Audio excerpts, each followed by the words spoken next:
The suicide bomber, 22 years old, born in Manchester. How do these young people get radicalised? Good morning. Basically, we need to be very realistic when dealing with this matter. You have a 22-year-old who gets radicalized over 2 or 3 sermons within a Friday mosque gathering. And the killer of Curtis Chang in Sydney was 15-year-old. And just on the 23rd of this month, 2 days ago, we had a 22-year-old female who is now being arrested, or was arrested, after having ties with ISIS in Adelaide. Now, this age is an age where someone would expect people to be going out, having fun. But no, we have a large number of youth that are being radicalized.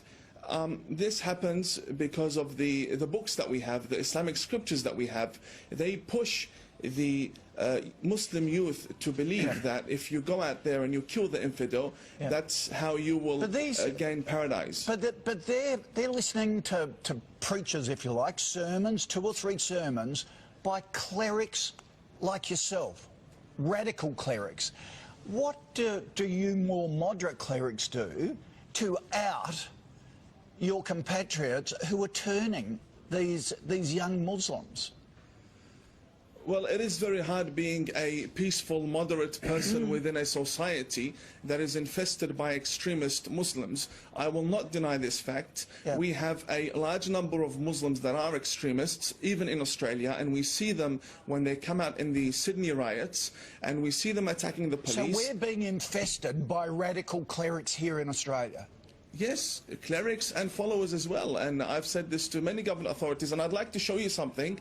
I bought this 2 days ago from a shop within Melbourne. This is Al-Qaeda's flag. These are stickers that are being sold for a few dollars. They have them on their windscreens. They have them everywhere. Now, I know that these things can be obtained from anywhere, even online or even on the internet. But when you have stores openly selling these items with full audacity and creating this jihadi atmosphere. Jamal, you've constantly condemned many acts of terror. Do Muslim leaders have to be more vocal? The Prime Minister and the Foreign Minister yesterday were surprised that Muslim leaders were silent yesterday on this whole issue. Do you have to be more aggressive, or do you live in fear? Look, we don't live in fear. We live in a very peaceful country. I don't know where the Imam got his information from. First of all, these scriptures existed for hundreds of years. They didn't incite for violence or terror act. It is an ideology of the so-called Islamic State and Daesh, and they are actually targeting the vulnerable young people, impressionable people.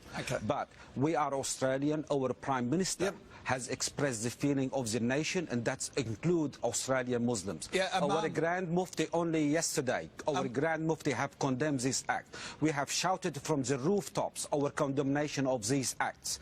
Now, Imam, what more can we do? Only last Jamal, week... Imam, you're shaking your head. Is there a disconnect between Muslim leaders? I disagree. I disagree. We have a situation where there is a month doesn't go by without a terrorist attack happening somewhere around the world.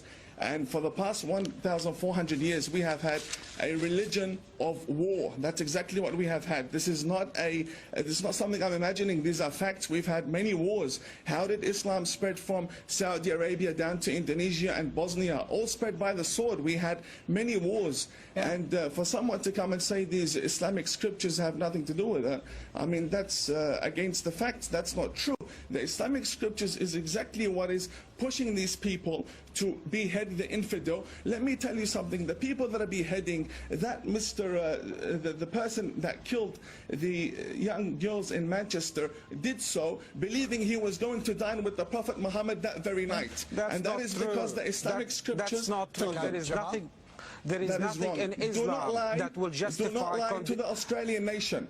Listen, we have in our books the teachings that will justify of Ibn Taymiyyah teach to behead people and to kill and massacre people. You cannot sit there and lie to the Australian people. Wait a second. I came here believing that you are a moderate person. Do not lie to the Australian public. Reply to Jamal. Do not lie to the Australian public. Our books teach the beheading of people.